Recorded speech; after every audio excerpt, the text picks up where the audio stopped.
1974년도에 군대에 갔을 때 논산훈련소에서 이렇게 있을 때도 그랬고 나중에 자대에 가서도 그랬지만은 저녁마다 하여튼 기합을 받거나 두들겨 맞거나 거의 매일 그냥 맞았습니다. 그래서 정말 고마운 고참이 밤 12시 이전에 때려주는 고참이 고마웠어요. 왜냐하면은 매일 맞아야 된다는 생각을 갖고 있으니까 어차피 맞아도 빨리 맞고 긴 잠 잤으면 좋겠다는 생각 때문에 그랬습니다. 그런 군대 생활을 하면서 마음에 느낀 게 아이고 군대가 이럴 줄 알았으면 안 올 수 있는 방법을 찾았겠다. 알고는 못 오겠다. 이런 생각을 가졌던 적이 있습니다. 우리가 내가 저 길로 가게 되면 강도를 만난다. 그걸 알면 그 길로 안 가죠. 내가 차를 몰고 이 길로 가게 되면 저곳에 못이 많이 뿌려져 있어서 타이어가 펑크나게 된다. 그러면 그 길을 피해서 가죠. 대체적으로 우리가 세상을 살아가다가 어렵고 힘든 것들을 내가 알고 있으면 그것을 안 가거나 피해 가거나 도망가려고 하는 생각이 있습니다. 근데요, 오늘 호근이가 봉독한 이 성경 말씀을 보면은 예수님께서는 이 땅에 오시게 되면은 이런 어려움을 당하게 된다는 것을 다 알고 계신 거예요. 그것도 그냥 먹고 사는데 좀 어렵다. 내가 세상이라는 곳에 가서 사는 동안에 이런 조그만 고비들이 있다. 이 정도가 아니라 죽는다는 것까지 알고 계셨다는 거예요. 그러면은 우리 생각으로는 어떻습니까? 내가 거기에 죽는 자리에 왜 가? 죽을 줄 알면서 내가 왜 가느냐고 이렇게 생각하고 안 오려고 하는 생각을 갖겠죠. 그런데 예수님께서는 저와 여러분을 사랑하셨기 때문에 그래도 내가 죽더라도 내가 고생을 하더라도 하나님께서 택한 자들을 살려야 되겠다는 생각을 갖고 예수님이 이 땅에 오셨다는 거예요. 그렇기 때문에 우리가 이런 성탄절을 지내면서 지난주에는 하나님의 마음을 우리가 살펴봤지 않습니까? 오늘은 성탄의 주인공이 되는 예수님의 마음을 한번 생각해 보자는 거예요. 우리 입장에서 기쁘다 구주 오셨네 이것만 생각하지 말고 당사자인 예수님의 마음은 이 성탄절에 어떠했겠는가를 우리가 한번 생각해 보자고 하는 겁니다. 제일 첫 번째는 요한복음 13장 21, 22절 말씀 가운데 보면은 배반을 당하실 줄 알면서도 이 땅에 오신 거예요. 예수께서 이 말씀을 하시고 심령이 괴로워. 여러분, 우리가 세상을 살아가다 보면 마음이 괴로울 때 있죠. 괴롭고 힘들 때 있죠. 그때 우리가 갖는 생각 중에 하나가 나만 보니까 잘 되고 기쁘고 즐겁고 저런데 나만 왜 이렇게 마음고생하고 나만 왜 이렇게 무거운 마음이 있지? 이런 생각이 들 때가 있죠. 그런데 예수님도 여기에 보니까 심령이 괴로웠다 그랬습니다. 예수님이 체면이 있잖아요. 하나님 아들이고 거룩하고 위대하시고 정말 우리가 상상할 수 없는 분입니다. 그런 예수님이 아이들 표현대로 쪽팔려가지고도 내가 심령이 괴롭다 이 이야기 못할 거예요. 체면이 있고 위신이 있고 명예가 있는데 그런데 예수님께서 얼마나 그 마음이 괴로웠는지 심령이 괴로워 그와 같이 이야기를 한 거예요. 그러면서 이제 예수님께서 하시는 말씀이 내가 진실로 너희에게 이르노니 여러분이 예수님의 말씀은 그냥 예수님 말씀 대단하시다 이렇게 우리가 들을 수 있잖아요. 그런데 중요한 말씀은 예수님이 진실로 한 번 하셨는데 여기서는 2번 하신 거예요. 강조를 하신 겁니다. 그러면서 뭐라고 하느냐? 너희 중 여기서 너희는 예수님의 제자입니다. 예수님의 제자 가운데서도 500문도, 300문도, 70명 그게 아니라 12제자. 핵심 중에 핵심. 이들이 있는 자리에서 너희 중에 하나가 나를 팔리라. 예수님께서 팔려 가신다는 것을 알고 계신 거예요. 그러면서 당신을 팔 사람을 제자로 같이 먹고 자고 생활하고 얼굴을 대하고 심지어는 최후의 만찬의 자리까지 그 제자를 초대했다는 거예요. 우리 같으면은 택도 없죠. 예, 꼴도 보기 싫고 이름도 듣기 싫고 아예 그 이야기 하지 말라고, 그 인간 이야기 하지 말라고 우리는 그렇게 말할 수 있잖아요.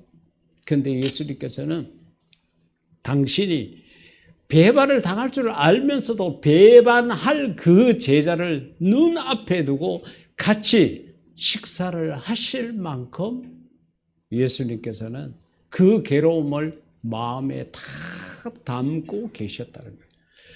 내가 이 세상에 가게 되면 나를 환영하고 박수치고 꽃다발 주고 이렇게 하는 자가 아니라 그저 말 한마디 다 꼬투리 잡아가지고 바리새인들이, 사두개인들이, 서기관들이, 대제사장들이 다 나를 힘들게 하고 괴롭게 할 것 알고 계시고 심지어는 제자 중에 제자라고 말할 수 있는 그 제자 중에 나를 배반할 자가 있다는 걸 이미 다 아시면서도 이 땅에 오셨다는 거예요. 그러니까 이 땅에 오시는 그 예수님 마음이 얼마나 괴롭고 얼마나 힘들겠느냐 하는 것을 우리가 알아줘야 된다는 거죠. 세상 사람들이 모른다고 하더라도, 다른 교회 교인들은 모른다고 하더라도 적어도 오늘 이 자리에 있는 우리만이라도 이런 예수님의 마음을 헤아릴 줄 알아야 된다는 거예요. 두 번째로는 오늘 본문 말씀 가운데 31절에 보면은 고난을 당하실 줄 아시면서도 오셨다는 거예요. 인자가, 여러분 성경을 읽다가 인자라는 말이 나오게 되면 이것은 예수님께서 당신을 지칭하실 때 사용한 유일한 단어, 유일한 표현이라고 생각하시면 됩니다. 그래서 예수님이 하신 말씀이죠. 인자가 고난을 받고, 이게 아니라 많은 고난을 받고, 우리가 예수님께서 십자가를 지시는 과정을 쭉 훑어보게 되면은 앞서 이야기한 대로 제자로부터 배반을 당하는 그 마음의 고통부터 시작을 해서 십자가 처형을 당하기 전까지 채찍질을 당하는 그 고난과 십자가에서 못 박히는 그 고난, 그 과정에서의 모든 것들, 그래 마음의 힘듦과 육체적 고난 전부 다가 있는 거예요. 인자가 많은 고난을 받고 장로, 대제사장, 서기관들에게 버림받아, 여러분 혹시 누구에게 버림받아 본 적이 있습니까? 우리 한국 사람들은 대부분 다 다리에 버림받은 그런 자식들이죠. 부모님들이 우리를 키울 때에 다들 그런 말씀 하셨어요. 요즘 이런 말 만약에 자녀들에게 하면 아동학대로 들어갑니다. 절대로 하면 안 돼요. 니는 저 다리 밑에서 주워왔다, 이런 소리를 많이 하죠. 그 소리를 듣고 그래요, 엄마 아빠 기뻐요, 이런 아이 하나도 없죠. 버림받았다는 생각 때문에 마음에 서름이 있습니다. 여러분 사랑하는 사람으로부터 버림 당해봤습니까? 내가 믿었던 사람으로부터 버림을 당해봤습니까?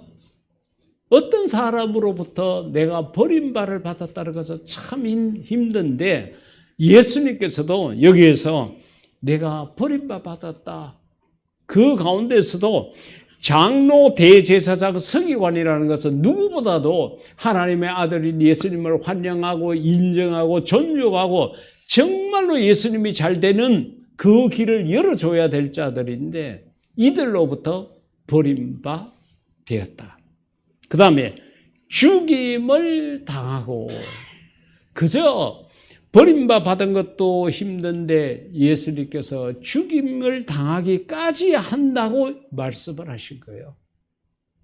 그러니까 예수님께서는 이 길이, 그러니까 내가 하늘나라에 있다가 이 인간들이 살고 있는 이 땅에 오게 되면은 내가 고난을 당한다는 것을 아시면서 이 땅에 오셨다는 거죠. 고난의 길이라고 도망가지 않았다는 거예요. 고난의 길이라고 그 길을 회피하지 않았다는 거예요. 우리가 새해를 앞두고 하면 많은 교회들이 내년도 이제 이런 일 저런 일 좀 해주십시오. 직분을 맡기고 막 이렇게 할 거예요. 그때 내가 생각할 때에 저것은 많은 교인들이 보는 성가대석에 앉아가지고 가운을 입고 내가 찬양을 하는 자리니까 저 성가대는 해야지. 그래서 성가대를 지으라는 사람은 많이 있대요. 근데 아무도 알아주는 사람 없고 여름에 뜨겁고 힘든 주방에 가가지고 그렇게 막 음식을 준비하고 밥을 퍼야 되고 이것은 안 하려고 그랬대. 그래 교인이 수백 명 되는 교회에서도요 할 수 없이 빵하고 우유 아니면은 그냥 간단하게 하는 국수 이 정도로 하지 우리처럼 뭐 밥, 반찬 이래가 하는 교회들이 그렇게 많지 않습니다. 힘든 것은 안 하려고 그래요. 자기 얼굴이 드러나고 이름이 드러나고 생색을 낼 수 있는 자리에는 그래도 하려고 하는데 힘든 일, 알아주지 않는 일, 그곳은 아무도 가지 않으려고 하는 마음들이 우리 속에 있습니다. 왜? 어려움이 있으니까. 어렵다. 힘들다는. 그러나 여러분, 우리를 사랑하셔서 이 땅에 오신 그 예수님, 정말 죽임을 당하는 그 고난까지도 아시면서 이 땅에 오셨다는 것을 우리가 생각하면서 우리가 주의 이름, 교회 때문에, 하나님 말씀 때문에 하는 일에는 여러분, 하나님이 나를 믿고 맡기신다 생각하고 어떤 직분이든지 순종하는 자가 되기를 주의 이름으로 부탁드립니다. 아멘 하려고 하니까 부담스럽죠? 그래도 잘하셨어요. 그 소리를 우리 하나님께서 들으신 줄 알고 그래도 너희들이 최고다. 그래도 믿을 만하다. 그러실 거예요. 고난을 당한다고 우리가 회피하면 안 됩니다. 마태복음 27장 27절 가운데 보면은 예수님의 고난에 대해서 이와 같이 이야기했습니다. 이에 총독의 군병들이 로마 군인들이죠. 예수를 데리고 관정 안으로 재판을 받는 그 자리, 그 뜰로 들어가서 온 군대를 그에게 모으고 여러분 그렇게 능력을 행하고 죽었던 자를 살려내는 그러한 능력을 행했던 그 예수님이 잡혀왔다고 그러니까 이놈 저놈 뭐 거기에 근무하는 군인이든 뭐 바깥에 벗어서는 군인들 내놓고는 아마 다 왔을 거예요. 그래 온 군대가 예수님을 보러 왔는 거예요. 근데 그 자리에 예수님의 옷을 다 벗기고 유대인의 왕이라 그래서 왕이라고 그랬다고 해가지고 왕이 입는 붉은색 옷, 홍포를 입히고 가시를 갖고 너 왕이라 그랬잖아. 그래 왕은 왕관을 써야 돼. 그러면서 가시를 갖고 왕관을 만들어가지고 그것을 예수님의 머리에 얹었겠어요? 짓눌렀겠죠. 그렇게 했다는 거예요. 여러분 어느 누군가가 여러분을 잡아가서 옷을 다 벗기고 거지와 같은 옷을 하나 입히고 그리고 머리에 여러분 가시를 갖고 관을 만들어가지고 덮었다고 상상을 해보십시오. 꿈에도 그것은 싫을 거예요. 그런데 거룩하신 하나님께서 위대하신 그 예수님께서 하나님과 동등하신 그 하나님이신 예수님께서 이와 같은 고난을 당하셨다는 거예요. 이걸 알면서도 이런 고난을 내가 이 땅에 가면은 당하게 된다는 것을 아시면서도 이 땅에 오신 그 예수님의 마음을 우리가 헤아릴 줄 알아야 된다는 거예요. 그리고 더 나아가서 우리가 교회 생활을 하다가 가족들과 더불어서 지내다가 아니면 직장의 동료들과 같이 지내다가 다른 사람들하고 지내다가 좀 자존심 상하는 일이 있고 이런저런 싫은 소리 듣고 그렇더라도 예수님께서 이런 고난까지 참았다는 거 생각하면은 우리도 참아야 되겠죠. 우리도 참아야 되겠죠. 그런데 우리는 내 명예는, 내 위신은 정말 소중하게 생각하면서 예수님이 고난을 당하시고 예수님이 욕을 얻어먹고 예수님의 이름이 짓밟히는 일에는 무관심하게 지낼 때가 우리가 너무도 많습니다. 얄팍한 자존심 때문에 마음 상해하고 대인관계 끊어버리고 이웃사랑 등 돌려버리고 이렇게 사는 우리의 모습이 생각보다도 너무 많다는 거예요.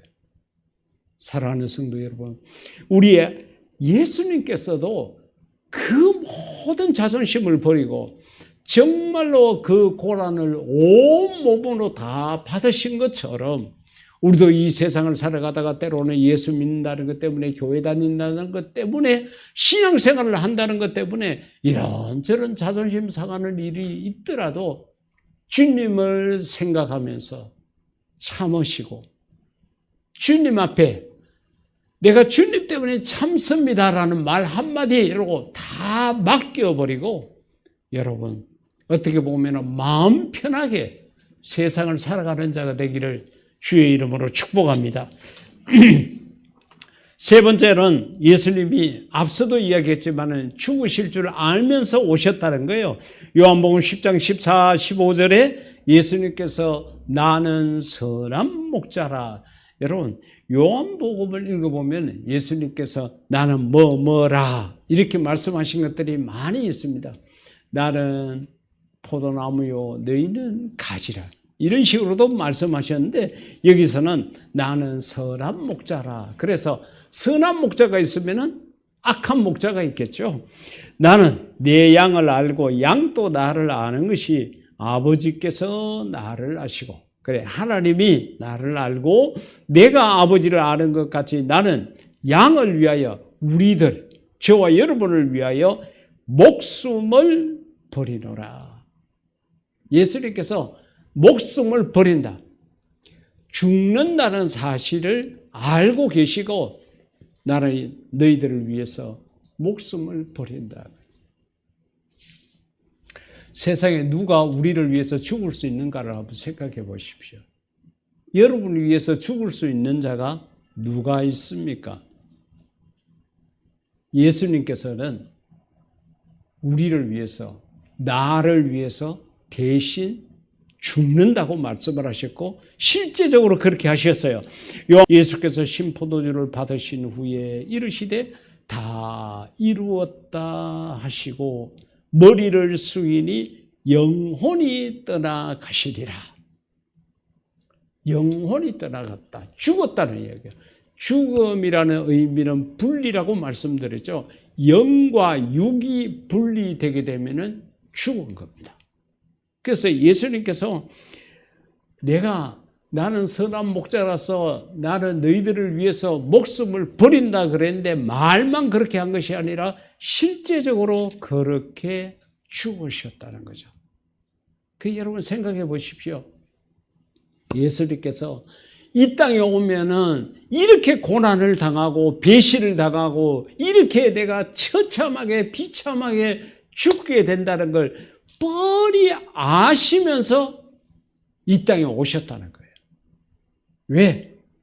저와 여러분을 살리기 위해서 오셨다는 거예요. 이 예수님의 은혜, 이 사랑 잊지 말기를 주의 이름으로 축복합니다.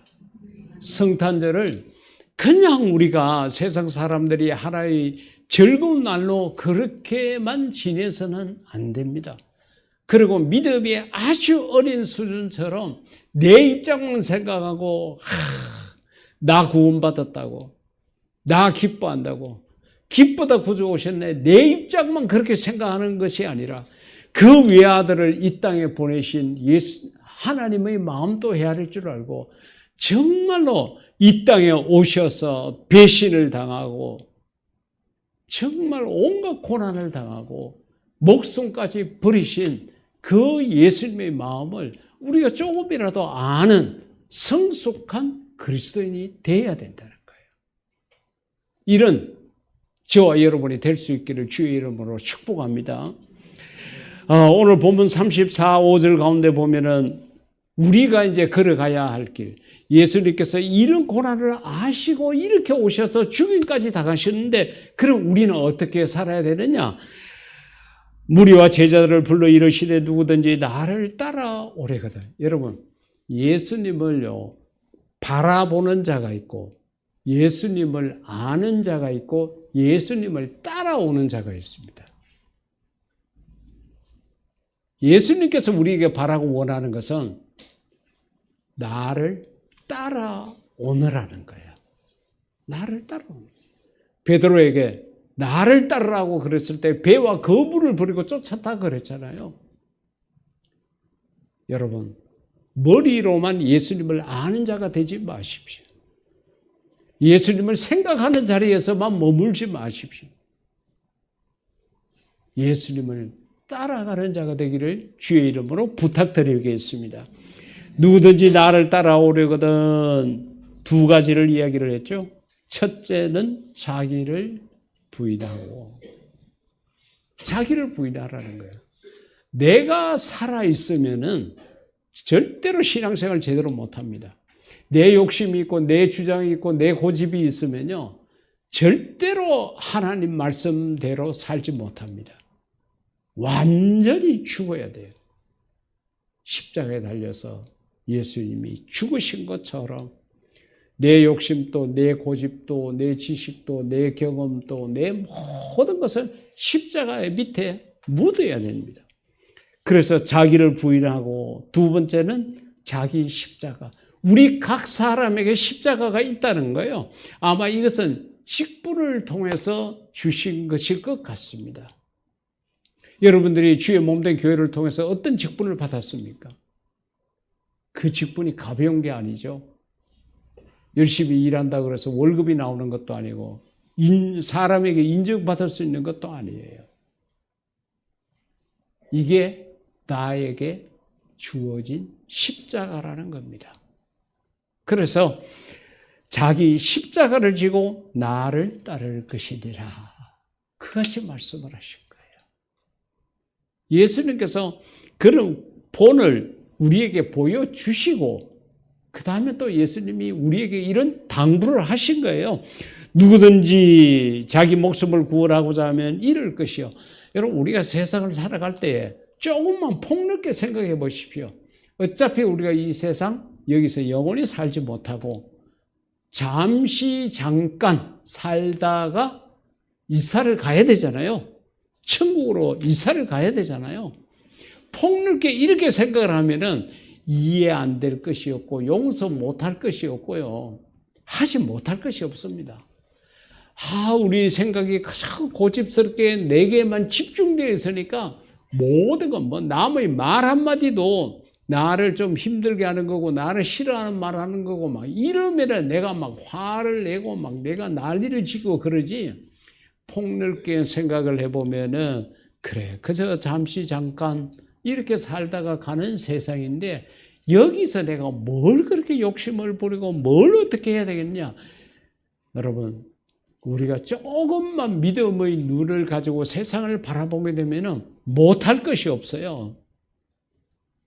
다 이해할 수 있고 다 품을 수 있고 다 용서할 수 있는 거예요. 그런 넓은 마음을 가지시기를 주의 이름으로 부탁드립니다. 누구든지 나와 복음을 위하여, 이 말씀이 이제 중요한 거예요. 이 말씀은 여러분의 마음판에 반드시 기억하십시오. 나와 복음, 예수님과 복음을 위하여 목숨을 잃으면, 우리가 이 세상을 살아가다가 가장 큰 복이 뭐냐? 하나님 앞에서는 가장 큰 복은 순교하는 복입니다. 내가 예수님 때문에 죽는 것, 내가 복음 전파 때문에 죽는 것, 이것은 우리에게 있어서 가장 큰 복입니다. 이 순교자의 복보다 더 큰 게 없어요.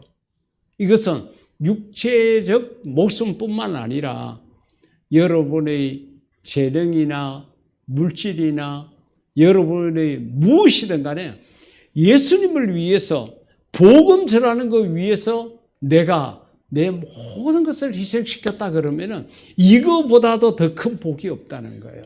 그래서 다른 말씀 가운데 보면 예수님께서 그렇잖아요.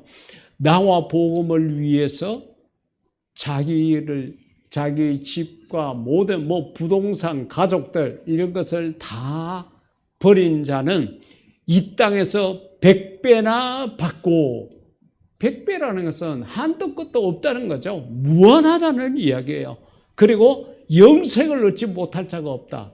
이 땅에서는 복을 받고 죽어서는 천국에 들어가지 못할 자가 없다고 이야기할 만큼 예수님께서 이 부분에 대해서 말씀을 하셨는데, 사랑하는 성도 여러분, 우리가 이런 성탄을 맞이하면서 이런 예수님의 이런 마음도 헤아리면서 그렇구나 고개만 끄덕끄덕거리고 이렇게 살아서는 안 되고요. 우리도 주님 가신 길을 가야 돼요. 왜? 예수님께서는 우리가 교인이 되기를 원치 않습니다. 예수님께서 우리가 이 땅에서 신자에 머물기를 원하시는 분이 아니고 제자가 되라고 말씀하신 거예요. 제자는 스승을 따라가는 자입니다. 그것을 따라가려고 그러면은 자기를 부인하고 자기 십자가를 져야 되는데, 이것은 예수님께서 우리에게만 그렇게 희생을 강요한 것이 아니라 예수님이 직접적으로 목숨까지 버리시면서 우리에게 본을 보여주셨다는 겁니다. 한 해를 마무리하고 새해를 맞이해야 될 중요한 시점에 있는데, 여러분 새해를 어떻게 사시려고 마음에 작정하고 계십니까? 예수님과 복음을 위해서 여러분의 모든 것을 다 버릴 수 있는 그런 참된 제자가 될 수 있기를 주의 이름으로 축복합니다. 이 시간 우리 다 같이 기도할 때에 예수님, 모든 것, 고난을 당하는 것, 배신당하는 것, 죽이심을 당하는 것 알면서도 나를 살리기 위해서 이 땅에 와주셔서 너무 감사합니다. 이제 나도 주님을 위해서 나의 모든 것을 버릴 수 있는 그러한 성숙한 믿음의 사람이 될 수 있게 도와달라고 기도하시겠습니다.